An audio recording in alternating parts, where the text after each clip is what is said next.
Bismillahirrahmanirrahim. Assalamualaikum warahmatullahi wabarakatuh. Innal hamdalillah nahmaduhu wa nasta'inuhu wa nastaghfiruhu wa na'udzu billahi min shururi anfusina wa min sayyiati a'malina. Man yahdihillahu fala mudilla lahu wa man yudlil fala hadiyalah. Ashhadu an la ilaha illallah wahdahu la syarika lah wa ashhadu anna Muhammadan abduhu wa rasuluhu la nabiyya wa la rasula ba'dahu. Allahumma salli wa sallim wa barik wa an'im ala abdika wa nabiyyika wa rasulika qudwatina wa uswatina wa habibina wa syafi'ina wa sayyidina wa muallimina Muhammadin wa ala alihi wa ashabihi wa man tabi'ahum bi ihsani ila yaumiddin wa ba'du. Ma'asyiral ikhwati wal akhwat, jamaah sekalian yang semoga kita semuanya selalu dirahmati Allah Subhanahu wa taala. Mudah-mudahan kita senantiasa termasuk dalam golongan yang Allah taala sebutkan dalam Al-Qur'anul Karim, innal ladzina qalu rabbunallahu tsumma istaqamu. Sesungguhnya orang-orang yang mengatakan Allah adalah Tuhan kami, kemudian mereka beristiqamah, memiliki pendirian yang teguh. Istiqamah, sebagian para ahli tafsir mengatakan akhlasu, orang-orang yang ikhlas di dalam melaksanakan amalan ketaatan kepada Allah Subhanahu wa taala. Mudah-mudahan kita selalu istiqomah, ikhlas di dalam melaksanakan amal-amal soleh, amal-amal ketaatan, amal-amal kebajikan di bulan suci Ramadan. Para ikhwan dan akhwat yang dirahmati Allah Subhanahu wa taala, Al-Qur'an merupakan asyrafu kitab, kitab yang paling mulia, dibawa oleh malaikat yang paling mulia, yaitu malaikat Jibril alaihissalam, turun di bulan yang paling mulia di antara 12 bulan lainnya, yaitu bulan Ramadan yang sekarang kita berada di dalamnya. Di bulan Ramadan, Al-Quran turun di malam yang sangat mulia, malam yang penuh berkah, yaitu malam Lailatul Qadar.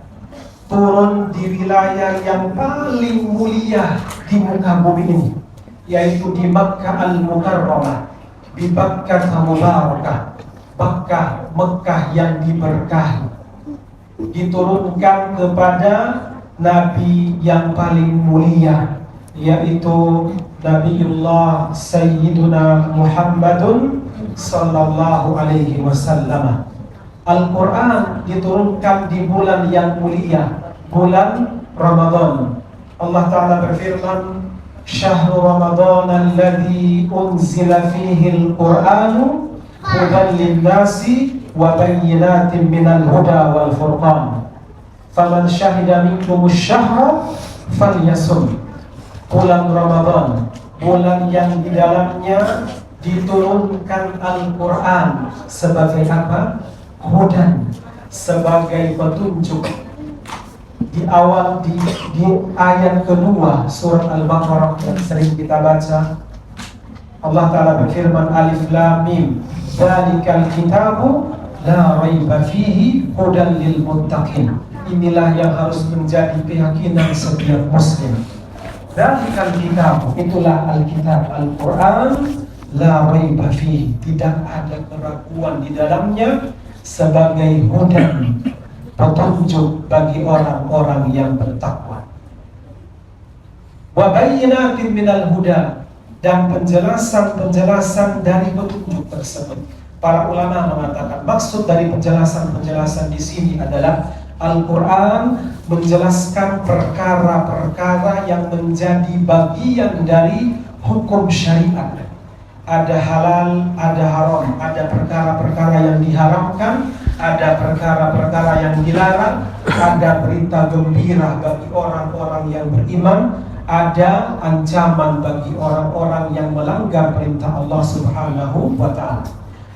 Dalam hadis Nabi sallallahu alaihi wasallam bersabda, "Innallaha jazza al-Qur'ana salasata ajza."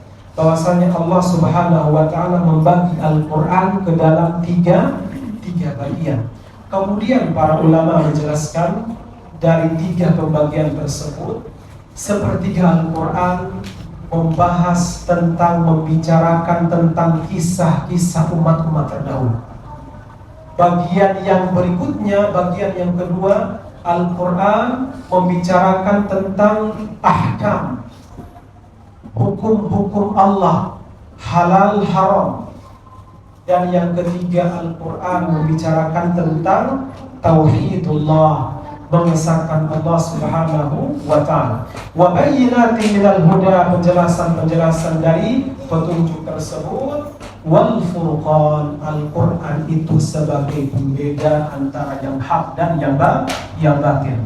Kemudian Allah Ta'ala mengatakan, faman syahida minkumus syahra falyasum, maka barang siapa di antara kalian yang hadir padanya bulan Ramadan, maka hendaknya dia berpuasa di bulan Ramadan. Jadi Al-Quran menyebutkan bahwasanya Ramadan merupakan bulan diturunkan Al-Quranul Karim. Kemudian para ikhwan yang dirahmati Allah Subhanahu wa ta'ala, dalam surah Asy-Syu'ara ayat 192 sampai 195, Allah Ta'ala berfirman, wa innahu latanzilu rabbil alamin, nazala bihi ruhul amin, ala qalbika litakuna minal munzirin, bilisanin arabiyyin mubin.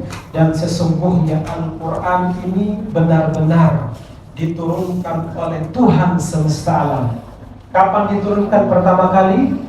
Di bulan Ramadan, di bulan yang mulia, di malam yang penuh berkah. Inna anzalnahu fi lailatin mubarakah.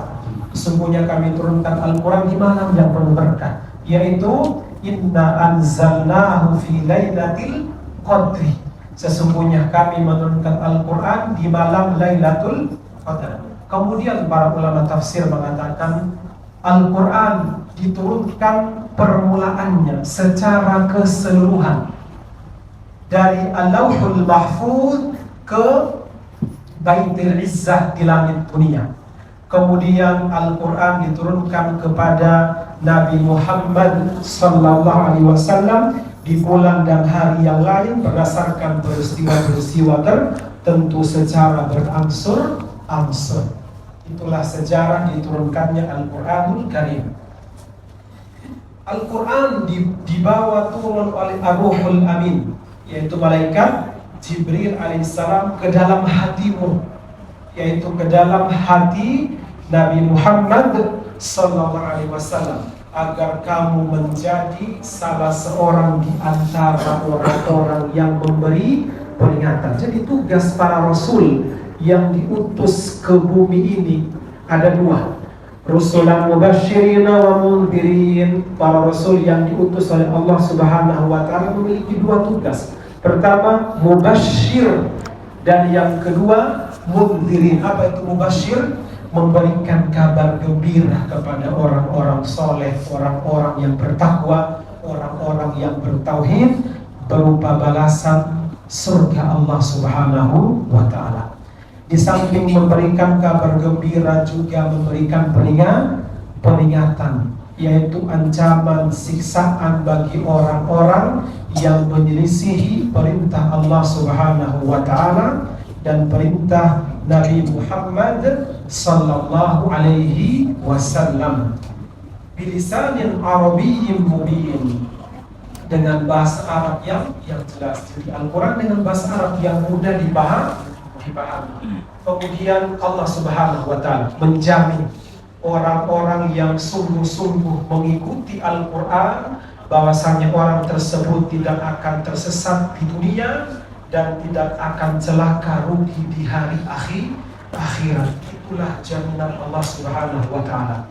Di dalam surah Toha ayat 123, Allah Subhanahu wa taala berfirman, "Fa imma ya'tiyannakum minni huda faman ittaba hudaya fala yadhillu wa la yashqa."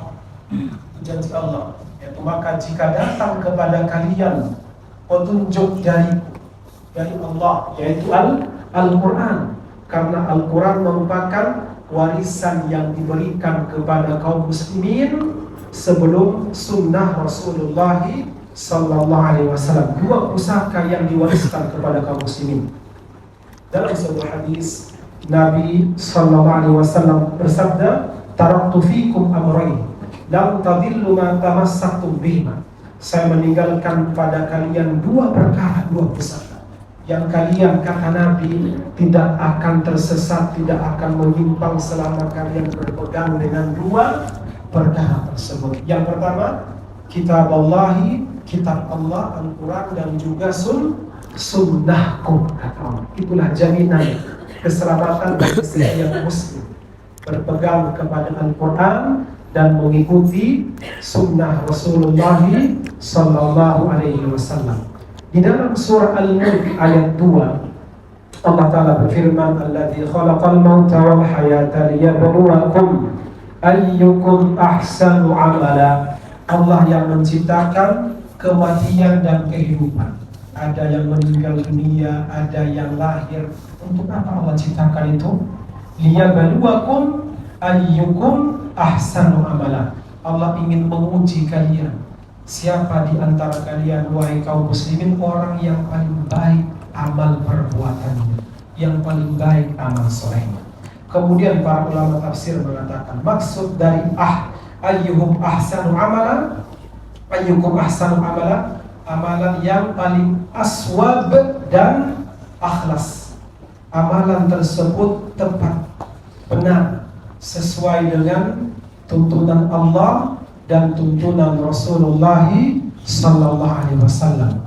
Dan yang kedua, amalan tersebut dikerjakan ikhlas karena Allah Subhanahu wa taala. Itu dua syarat di dalam kita mengerjakan amal soleh. Kemudian dalam ayat terakhir surat Al-Kahfi, Allah Ta'ala berfirman, "Faman kana yarju liqa'a rabbih falyamal 'amalan shalihan wa la yusyrik bi'ibadati rabbih ahada." Barang siapa yang berharap berjumpa dengan Tuhannya, berjumpa dengan Allah, dia berharap diberikan pahala dari Allah Subhanahu wa taala, maka ada dua hal yang harus dia kerjakan, dia perhatikan. Pertama, falyamal amalan shalihan. Hendaknya dia mengerjakan amal soleh. Salat 5 waktu itu amalan soleh. Kita berpuasa di bulan suci Ramadan merupakan amal soleh. Setelah amal soleh ada syarat kedua, wala yusyrik bi'ibadati rabbih ahada. Di dalam mengerjakan amal soleh, dia tidak mempersekutukan seorang pun di dalam ibadah Allah Subhanahu wa ta'ala. Jadi ada amal soleh dan dia tidak berbuat kesyirikan. Hadis yang sering kita dengar tentang keutamaan puasa, keutamaan orang-orang yang berpuasa. Lis-shaimi farhatan. Orang yang berpuasa itu memiliki dua kebahagiaan. Yang pertama, yafrah inda iftari. Dia berbahagia ketika dia berbuka. Baik dari pagi sejak fajar subuh sampai menjelang maghrib dia berpuasa. Dia menahan rasa lapar, rasa haus, semua dia tahan, dia bersabar. Maka dia berbahagia ketika dia berbuka, bahagia sekali. Makanya kalau kita berdoa ketika berbuka puasa, doa yang berbunyi, "Dhahabal dhama'u wa batallatil uruqu wa thabatal ajru insyaallah." Apa artinya? Dhahabal dhama'u, hilang dahaga, kebahagiaan. Haus sejak fajar sampai maghrib, kita meneguk air, maka hilang dahaga. Berbahagia ketika berbuka. Wa batallatil uruqu, hilang dahaga dan basahlah tenggorokan kerongkongan. Wa thabatal ajru insyaallah, dan tetaplah pahala insyaallah. Itu kebahagiaan pertama, yaitu dia berbahagia ketika berbuka. Kemudian kebahagiaan orang yang berpuasa adalah yang kedua, yaitu dia berbahagia ketika berjumpa dengan Tuhannya dengan puasa yang dia lakukan. Jadi syarat seorang muslim ingin berjumpa dengan Tuhannya apa? Dia mengerjakan amal soleh, termasuk di dalamnya adalah berpuasa. Sebagaimana yang tersebut dalam surat terakhir surat Al-Kahfi, "Faman kana yarju liqa'a rabbih falyamal amalan shalihan wa la yusyrik bi ibadati rabbih ahada." Barang siapa yang memiliki harapan untuk bertemu dengan Tuhannya, bertemu dengan Allah, untuk mendapatkan pahala dari sisi Allah, maka ada dua syaratnya. Pertama, dia mengerjakan amal soleh, yang terakhir dia berpuasa di bulan Ramadan, dan yang kedua dia menjauhi kesyirikan, tidak mempersekutukan seorang pun di dalam beribadah kepada Allah Subhanahu wa ta'ala. Mudah-mudahan bermanfaat. Allahumma inna nas'aluka ilman nafi'an wa rizqan thayyiban wa amalan mutaqabbalan. Allahumma innaka afuwun tuhibbul afwa fa'fu anna. Rabbana atina fid dunya hasanah wa fil akhirati hasanah wa qina adzabannar. Subhana rabbika rabbil izzati amma yasifun wa salamun alal mursalin walhamdulillahi rabbil alamin. Wassalamualaikum warahmatullahi wabarakatuh.